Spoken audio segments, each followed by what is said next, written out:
Two woods diverged in the yellow wood. I took the one less traveled by, and that has made all the difference. So that'll be one. What about the others? Because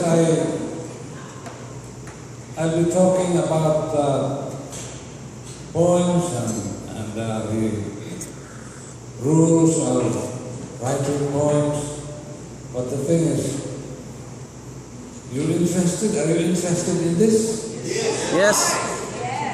Or don't feel compelled to listen to me, so if you feel like while I'm talking sketchy, go ahead, you can even sleep. Anyway, I have limited time, so my talk is the basics of poetry writing and some caption and how to turn religious inspirations or experiences into poems. But the second one is a more difficult topic because I talk about that to a certain extent. That's me.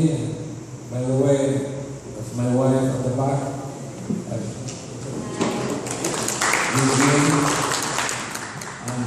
sorry for being late, but she tried her best to drive through heavy traffic. I'm basing this talk on a book, The Poetry Home Repair Manual by Ted Kruser.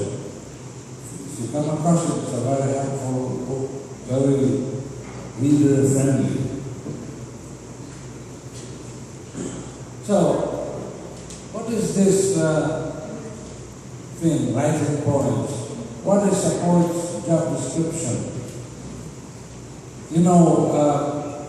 If you look for work and you say you're a poet, you won't get hired. I remember applying for work once after finishing college, a shipping line. And they asked me what I finished, and I said philosophy. They did not accept me. A good thing too, because I did not know what a bill of lading was. And they had not heard of Aristotle. So, now, a poet is basically self-educated. When you're writing poems, you better have another job. Teacher, engineer, doctor, carpenter, because poetry is just like, an avocation on the side. And it's something that you teach yourself. Nobody can teach you how to write a poem. Although, writing a poem is like going to a place. I can tell you how to get there, I can give you a map, but you have to go there yourself. And you have to study, read. Poetry is communication. This is something that very many poets fail to grasp, that they have to communicate. Because oftentimes we find a poem difficult, right?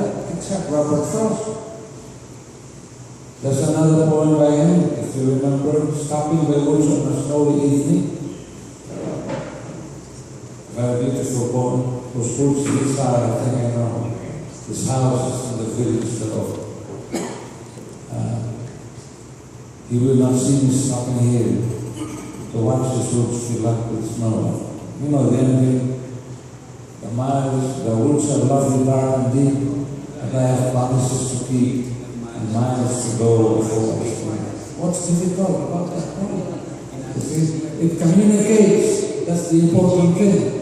To reach other people and to touch their hearts. A poem must touch the heart. So if it fails, but some poems, they touch the heart but first the head, you see.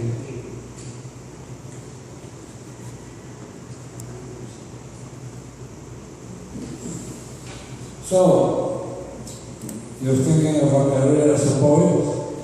You don't make a living writing poems.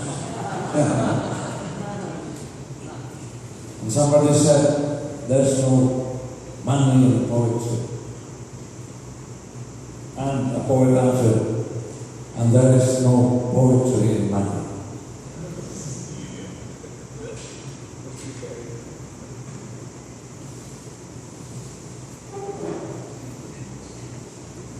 There are two poets.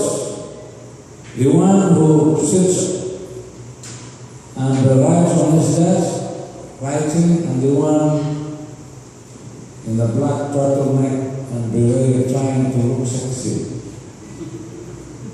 Some people, they behave like poets, long hair, then telling people, I'm different from you because I'm a poet. But the real poet is the quiet one who has a job. Like Wallace Stevens, he was a lawyer, working in an insurance company. T.S. Eliot worked in a bank. So these are the real poets.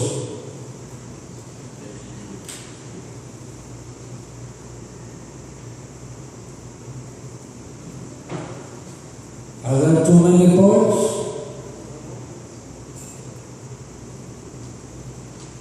Well, like Mrs. Balota is a poet. Actually, all of us are poets. All of us are born to love beauty, to seek what is elegant, refined, to love language, noble sentiments. So we're all poets. So even those who write poems that fail, they affirm life. So you're a Christian, you should be a poet. Jesus, according to Oscar Wilde, was the poem that God made.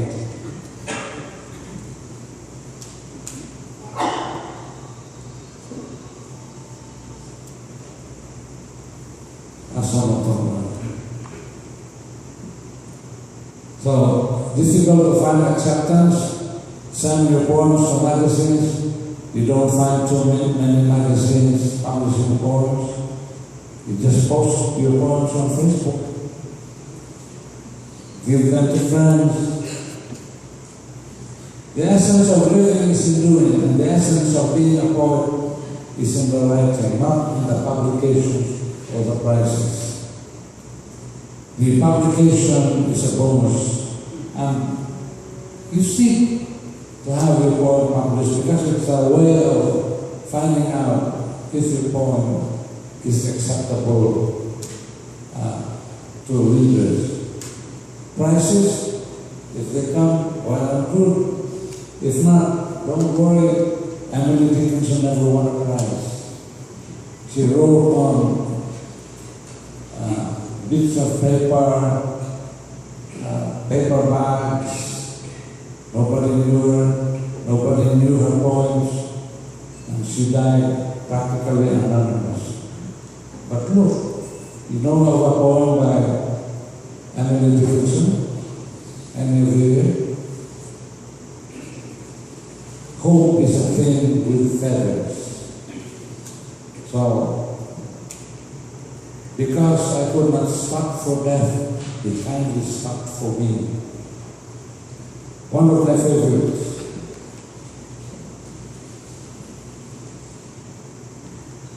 And do you know that